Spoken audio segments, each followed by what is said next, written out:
j'étais en train de me rendre quelque part où je devais passer dans une montagne. Et j'avais quelqu'un derrière la moto, j'avais mon moto avec moi. Et quand je suis arrivé, elle était tellement graissée que je me suis rendu compte que s'il fallait que nous appartions la montagne avec la moto, on devait plutôt faire du retour, parce que la montagne était vraiment graissée. Et je me suis dit, j'ai laissé la moto, j'ai commencé à grimper la montagne. Et quand j'ai grimpé la montagne, je me rappelle quand j'étais au milieu de la montagne, j'ai réalisé comme si je n'avais plus de force. Les forces m'avaient quitté. Je n'avais plus de force. Mais seulement, à un moment donné, je me suis rendu compte qu'il y a une force qui est venue me saisir et je continuais à grimper. Et au fur et à mesure que je grimpais, je me suis rendu aussi compte que la goutte, j'avais une goutte qui avait de l'eau, donc je m'abreuvais de temps à autre. Je me suis rendu compte que je devais jeter même cette goutte parce que la montagne, elle s'est glissée au fur et à mesure que je grimpais. Bref, le son s'est arrêté à ce niveau, j'ai regardé la montagne. Je l'ai appelé, j'ai partagé avec lui. Et c'est où, pendant que nous partageons, je vais clairement de comprendre que, au fur et à mesure que nous allons avancer, que notre esprit va s'ouvrir, c'est-à-dire, s'il faille vraiment que nous pénétrions notre objectif de manière claire, puissante, il est vraiment question qu'on se défende de certaines contrepoids.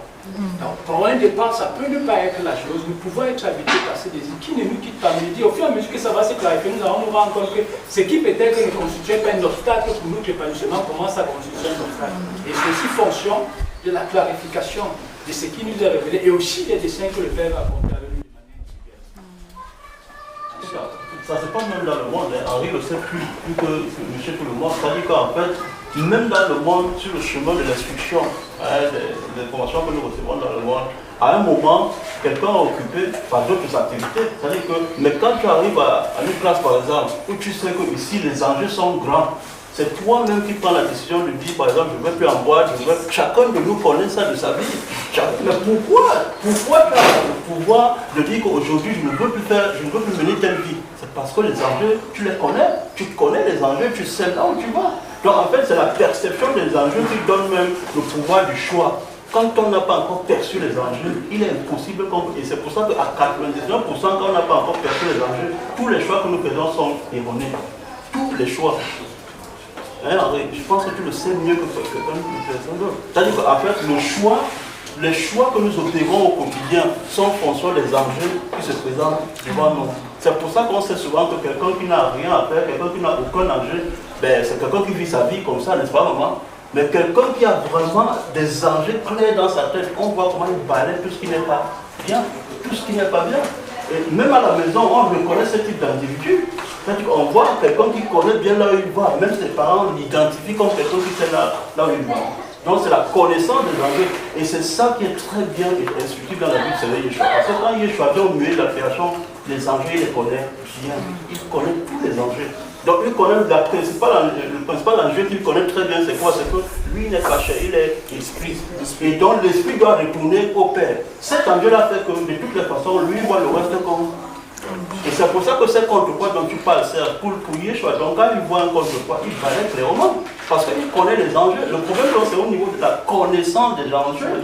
Et c'est pour ça que, moi je le disais au fond la dernière fois, depuis qu'il est arrivé de France, c'est à ce niveau que l'enseignement touche vraiment. Parce qu'au moment où on commence à comprendre que nous sommes esprits, et que c'est l'esprit qui doit se lever au Père, je pense que c'est là où le début, même la prière, elle prend vraiment un sens correct. Mais dès qu'on ne comprend pas ces choses-là, puisqu'on ne connaît pas dans les enjeux, c'est comme on appelle un contrepoids, on ne sait même pas ce que c'est comme contrepoids. Parce que le Seigneur dit quelque chose de fondamental. Vous cherchez premièrement l'identité. Le reste vous sera donné par la suite. Ça signifie que l'existence, le mode de vie qui vous sera favorable pour aller sur le chemin, c'est le Seigneur lui-même qui vous guidera à ce niveau-là. Puisqu'il vient pénétrer l'univers pour agir. Vous comprenez bien, c'est-à-dire il vient, lorsque vous recherchez votre conformité au Messie, vous permettez à Elohim de pénétrer l'univers. C'est lui qui vient régir l'univers. Comme il est dit, d'ailleurs, que le Messie lui-même, sa vie nous l'enseigne, c'est son Père qui était assis en lui accomplissant. Il dit, les œuvres que vous voyez, c'est mon Père qui les accomplit. C'est que, en fait, le chemin qui conduit l'esprit dans son héritage, dans le Messie, c'est une navigation. C'est comme une navigation. C'est automatiquement une navigation. Lorsque vous naviguez, soit vous êtes dans une navigation aérienne ou marine, vous ne restez pas au même niveau. Vous comprenez? Donc plus vous évoluez, vous avez un environnement nouveau. Plus vous évoluez. Donc c'est cela. C'est comme tu pars de Douala pour arriver ici. Tu ne vois pas les mêmes villages. Tu ne vois pas le même environnement. Plus tu évolues. Donc c'est comme ça. Donc lorsque vous avez un objectif, c'est l'objectif qui vous conduit. Donc à un moment donné, c'est pour ça que l'apôtre Paul dit, tout m'est permis, mais tout n'édifie pas. Il a un objectif précis, il peut faire comme tout le monde. Mais il réalise que si je dois faire comme tout le monde, je ne vais pas atteindre l'objectif. Donc je ne vais pas faire comme tout le monde. C'est l'objectif qui vous conduit. On n'est pas là dans un transfert de comportement moral.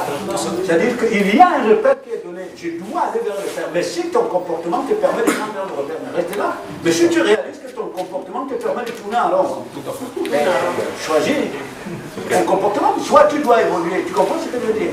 Donc c'est cela. Vraiment, j'ai été beaucoup béni. Parce que déjà, même ce matin, par notre partage, vous avez dit des choses qui m'ont beaucoup marqué. Vous avez dit que, bon, imagine que tu te retrouves seul dans le monde. L'argent ne te servira à rien. Même ta vie, tu ne pourras même pas te faire. Tu vas faire quoi avec ça? Donc, c'est ça. Alors, quand tu vois ça, quand tu regardes ça, tu vois que si tu ne regardes pas comme ça, tes sujets de prière ne pourront pas être intéressants. Tu auras tous les mauvais sujets de prière. C'est ça. Elle s'inspire de ça. Donc, c'est-à-dire que tu te retrouves seul dans l'univers. Tu pourras faire quoi? L'argent ne te sert à rien. Le véhicule ne te servira à rien. Même la voiture. Tu n'auras même pas honte de marcher. J'ai été déjà là-bas. Tu n'auras même pas honte de marcher. Oui, j'ai toujours même pas honte de marcher. Je fais même des selles. Bien sûr. Je comprends. Oui, bien sûr. Mon frère, c'est des choses qu'on comprend. Et ça, c'est pour notre éducation. Et ça nous aide beaucoup. Ça nous, moi particulièrement, je sais comme ça. Et ça, c'est-à-dire que tu es arrivé, c'est comme si c'était moi seul. Parce que j'ai compris beaucoup de choses dès votre arrivée. Et je pense que avec l'aide du Père, on pourra aller jusqu'au bout. Parce que déjà même sur ce point, j'ai déjà gagné quelque chose de très important. Et déjà sur le point aussi, que je dois connaître nuit et jour, que je suis esprit. Ça n'est pas sous situation, j'agis comme un esprit. Je n'agis pas comme chair. Je pense que c'est une victoire. C'est ma libération vraiment totale. Je remercie beaucoup le Père. Il y avait quelqu'un qui avait une question. Il y avait quelqu'un qui avait une question.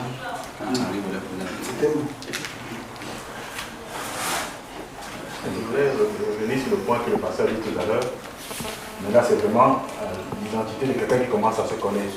Quand il dit que si tu vois que cette réalité n'est pas pour toi un poids. Parce que notre problème, c'est que, comme il dit, nous nous jugeons par rapport aux autres. Et nous ne nous connaissons pas par rapport aux autres. Chez lui, le Seigneur peut lui donner une grâce particulière. De telle manière que telle chose n'est pas pour lui un poids. Maintenant, elle peut être pour moi un poids. Le problème, c'est que je ne m'écoute pas. Il ne faut pas que j'ai des regards. C'est pour ça que le Christ est notre modèle unique. L'autre n'est pas notre modèle. Moi, c'est comme ça que je perçois cela. Je veux vraiment voir si ma compréhension elle est vraie. Oui, bien sûr. Moi, l'autre fois, c'est avec Fabrice que je connais à la maison, le frère Fabrice. Bon, je m'étais rendu compte que j'avais ramené dans mon sac certains éléments que j'ai vu avec mon frère. Il y a environ, je pense, quelque chose comme 4 ans, c'est-à-dire que j'avais avec moi plusieurs types de cartes de crédit. J'avais American Express, Visa Premier, Mastercard, carte Visa, j'en avais environ 5. Oui, c'est-à-dire avec des gros débits. C'est-à-dire quand je venais ici, quand j'avais besoin d'aller retirer 2 millions, je le faisais sans problème. Je venais avec des gros débits. Bon, parce que, avec des affaires, je n'étais pas totalement en cela. Mais je ressentais une chose réelle. C'est un problème de sincérité avec soi. Je faisais des enseignements, des conférences, mais je ressentais clairement que ce que le Père me donne de percevoir est hors de moi. C'est ça. Quand je voudrais le transmettre, je sens que l'énergie avec laquelle je le fais est en dehors de l'énergie de ce que je perçois. Vous comprenez très bien, un contrepoids.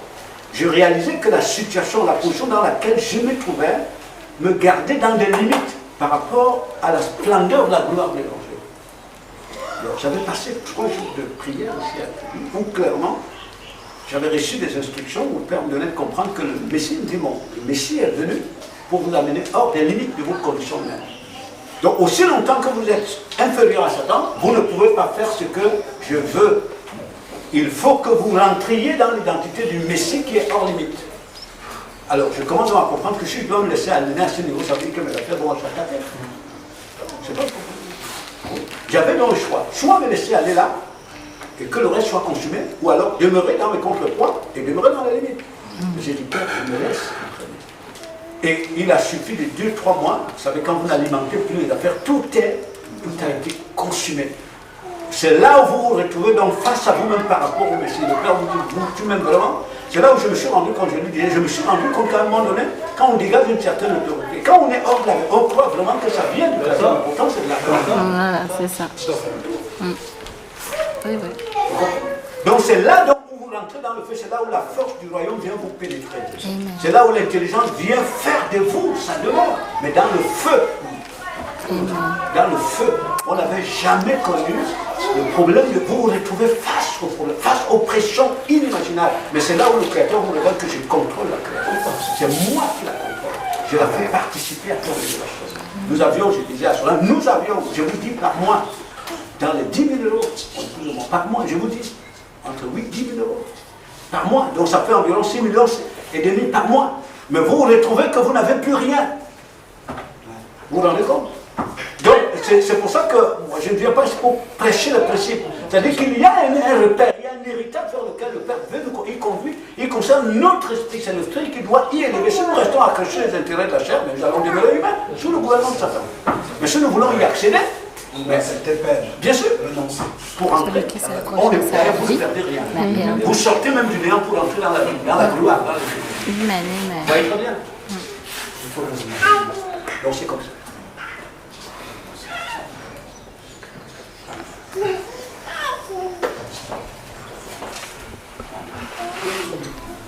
Amen. Je pense que nous allons prendre une pause.